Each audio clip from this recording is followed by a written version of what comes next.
സഭാംഗങ്ങളായ നാം വ്യത്യസ്തരെങ്കിലും ഒരു പൊതുലക്ഷ്യത്തിനു വേണ്ടിയാണല്ലോ നാം ജീവിക്കുന്നത്. മുമ്പുള്ള ജീവിതം വിട്ടുപിരിഞ്ഞവരായി നമ്മുടെ ജീവിതശൈലിയിൽ ക്രിസ്തീയ ചൈതന്യം ഉൾക്കൊള്ളണം. ഇന്ദ്രിയ അധീനമായ ജീവിതശൈലിയിൽ നിന്നും ഇന്ദ്രിയ അതീതമായ ജീവിതത്തെ പ്രാപിക്കേണ്ടിയിരിക്കുന്നു. വിനയവും പരസ്പര ക്ഷമയുമാണ് ക്രിസ്തീയ നടപ്പിൻ്റെ ചൂണ്ടുപലകകൾ. സത്യദൈവത്തെക്കുറിച്ചുള്ള അറിവും ആരാധനയും ഇല്ലാതിരുന്നതിനാൽ ആന്തരിക വെളിച്ചവും തേജസ്സും ഇല്ലാത്തതായിരുന്നു യഹൂദന്മാരുടെ ജീവിതമെന്ന് വേദഭാഗം വിവരിക്കുന്നു.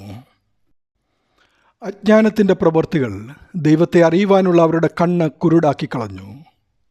ആദമിൻ്റെ മക്കളെന്ന അവസ്ഥയിൽ നിന്നും വീണുപോയ മനുഷ്യൻ്റെ സ്വഭാവത്തിലുള്ള ജീവിതത്തിനാണ് പഴയ മനുഷ്യനെന്ന് പറയുന്നത്. തുടർച്ചയായ ധാർമ്മിക അധപ്പതനം മൂലം സ്ഥിരമായ ആത്മീയ മരണം പ്രാപിച്ച അവസ്ഥയിലായിരുന്ന അവർ. റോമർ 8:13, ഗലാത്യർ 6:8. പഴയ മനുഷ്യനെ ഉപേക്ഷിച്ച് പുതിയ മനുഷ്യനെ ധരിക്കുക എന്നുള്ളത് മാമോദീസയിലെ ആശയമാണ്. നിങ്ങൾ ജഡത്തെ അനുസരിച്ച് ജീവിക്കുന്നുവെങ്കിൽ മരിക്കും നിശ്ചയം. ആത്മാവിനാൽ ശരീരത്തിൻ്റെ പ്രവൃത്തികളെ മരിപ്പിക്കുന്നുവെങ്കിലോ നിങ്ങൾ ജീവിക്കും. റോമർ 8:13. ജഡത്തിൽ വിതയ്ക്കുന്നവൻ ജഡത്തിൽ നാശം കൊയ്യും, ആത്മാവിൽ വിതയ്ക്കുന്നവൻ ആത്മാവിൽ നിത്യജീവനെ കൊയ്യും. ഗലാത്യർ 6:8.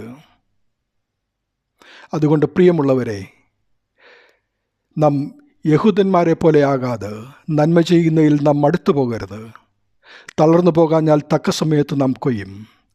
ആകയാൽ അവസരം കിട്ടും പോലെ നാം എല്ലാവർക്കും, വിശേഷാൽ സഹവിശ്വാസികൾക്ക് നന്മ ചെയ്യുക എന്ന് ഗലാത്യർ 6:9-10 വേദഭാഗങ്ങൾ നമ്മെ ഓർമ്മിപ്പിക്കുന്നു. ദൈവനാമം മഹത്വപ്പെടട്ടെ. ആമീൻ.